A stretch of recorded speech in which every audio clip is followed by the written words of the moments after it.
La Pattiata di Guglielmo Triolo. Tanti anni fa, verso la metà del secolo scorso, quando per qualche motivo si doveva comprare qualcosa, esisteva e si attuava la cosiddetta pattiata.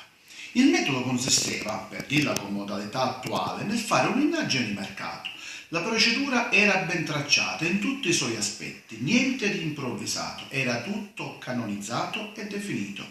Di piccolino, dopo che le scarpe l'aveva sfornato per la terza volta, mi permetteva di farci osservare a mia madre che l'ita delle pedi mi nisciano fuori delle scarpe, eppure che la vendigna era lontana e le soldi le cantine le davano quando parevano a idde, c'era l'urgenza di canciarle. La cosa in famiglia veniva analizzata con particolare attenzione, sviscerata in tutti i suoi aspetti, e la domanda era sempre la stessa: c'è vero bisogno? Qualcuno nell'occasione faceva osservare che la sola delle scarpe ormai era in percentuale chiossà la parte mancante che chi è ancora presente, e la cosa si presentava talmente allarmante e pietosa che era meglio camminare a pelo in terra.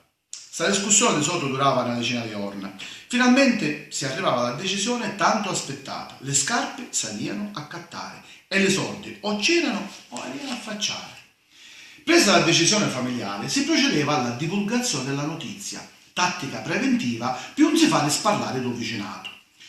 Quando a Cantonera c'era la settata fora allo frisco, era facile ne esce un discorso: se i picciotti d'oggi ci rivede un anno picca, non capiscono niente. Se ci mette un paio di scarpe nuove, manco passa una stagionata che sono tutte sfornate. Ogni pertuso ci trase mezzo pelo.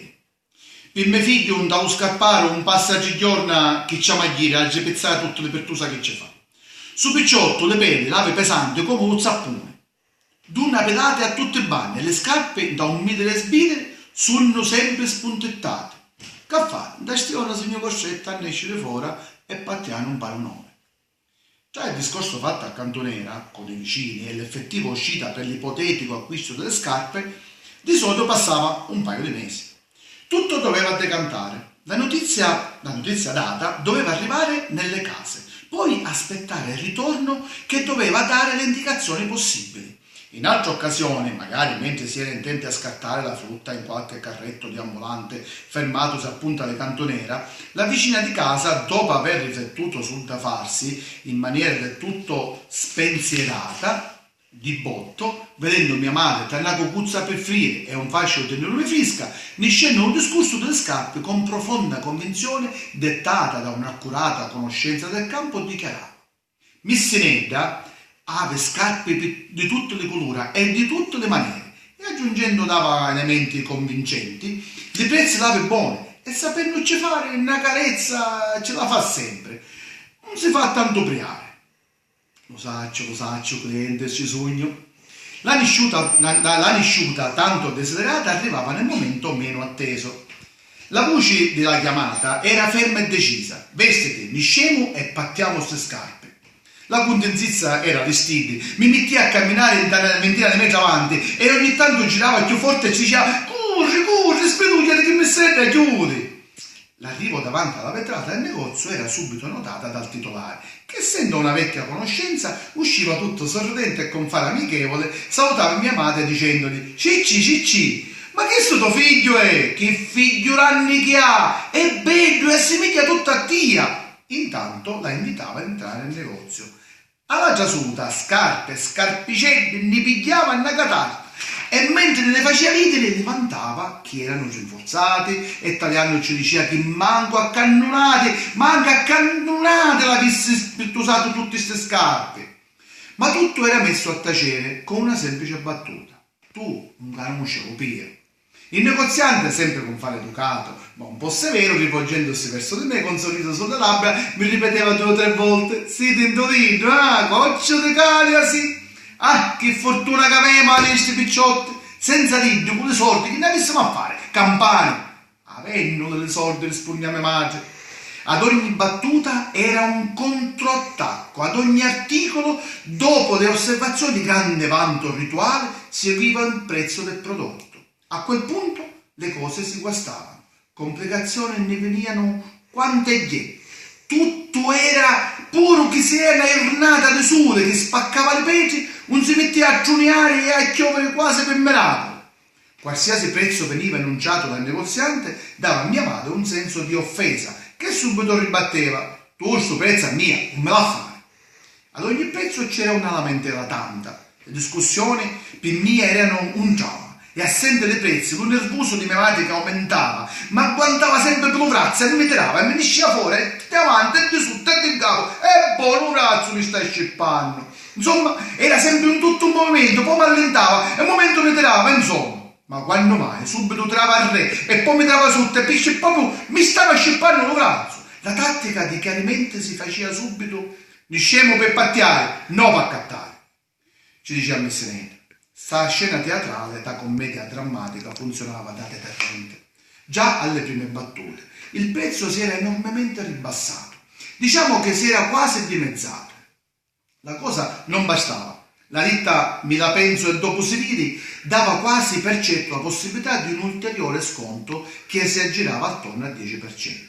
Altra tattica attuata consisteva nel dimostrare la non soddisfazione per il prodotto in esame. Ad esempio, la cosa più nota era la trovata di qualche difetto. Si poteva dire che c'era differenza di un colore di una scarpa con un'altra, si poteva osservare che una posava buona e l'altra mezza tortiglia, oppure, vedendola fare più gentile, semplicemente si ci diceva che lo colore quanto non mi piaceva. Le frasi "sta scarpa non mi pare tanto lussa" o mi pare più allupazzata dell'altra erano quasi sempre dette. Nella contrattazione non mancavano mai. Tutto faceva brodo, dimostrando con scarpa alla mano una di queste osservazioni garantiva di certo e senza ombra di dubbio l'opportunità di uno sconto maggiorato. C'era l'ultima strategia, un coinvolgimento lo prezzo, si passava alle saluti e quando si era in mezzo alla porta, pronto per esce in mezzo alla strada, veniva formulata da parte di mia madre l'ultimo prezzo scontato, di un ultimo altro 20%, che in totale si arrivava intorno all'80%. Che se un paio di scarpe costava 20.000 lire, con le sconti accucchiate un po' del campo, si parlava di 4.000 lire. Di solito il pezzo finale era seguito dall'ultima puntualizzazione. Che fa? Me le do o me ne va? Il negoziante vecchio del mestiere, preparato a queste cose, dava di solito una risposta che la possiamo definire con lo pizzicunetto. Ciccinè, non te ne posso dare, perché non ce ne esce, sotto una legge ci metto, non fai gli occhi per la rumuzza delle porticelle. Quel che non c'ha Messinetta lo sa che tu mi stai dicendo. Vedendo che la cosa ne aveva arrivata allo fondo, non c'era verso di calare ancora. Si attuava l'ultimo disperato tentativo. Si faceva finta di rinni. Alla casa, salutiamo a tutti. Si chiudeva la porta del negozio, si incamminava sul marciapiede con modo risoluto e determinato. Dopo una ventina di metri, vedendo che un negoziante non si smovia e non si affacciava, non dava parola, segno che non c'era proprio verso di scendere lo prezzo, si tornava da un negozio, con la scusa che mi aveva messo a piangere e che mia madre ci pareva pietoso, finalmente si pagavano le scarpe. La cosa potrebbe sembrare finalmente arrivata alla conclusione, ma è soltanto un'illusione. Infatti, dopo aver pagato la merce in questione, sì, per chiudere in bellezza, c'era da parte di mia madre la richiesta di fine contrattazione. Oggi potremmo dire chiamare con l'indennità di fine rapporto. L'indennità di fine rapporto in questo caso consisteva nell'ultima richiesta di un regalo che il commerciante doveva fare al cliente per farlo restare contento e soddisfatto. Tale regalo doveva favorire il ritorno nel negozio da parte del cliente e ancora una buona pubblicità fatta di parola in parola da parte di mia madre.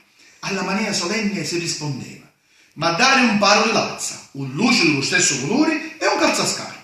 A sto punto, dopo che le scarpe erano pagate, lo negoziante era stanco morto per tutto il travaglio, per tutto quello che aveva fatto, era buttatizzo, non ce la faceva più, voce una via, perché a forza di parlare non ce la faceva più.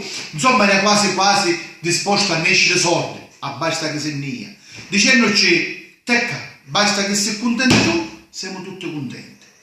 Pigliava un regalo addomandato e ce lo dava. Finalmente tutto fu riportato a conclusione. Le regole della pattiata furono tutte rispettate e fatte a regola d'arte. Soddisfatti che abbiamo fatto un buon affare, ne ritorniamo alla casa tutti contenti e con le scarpe in mano.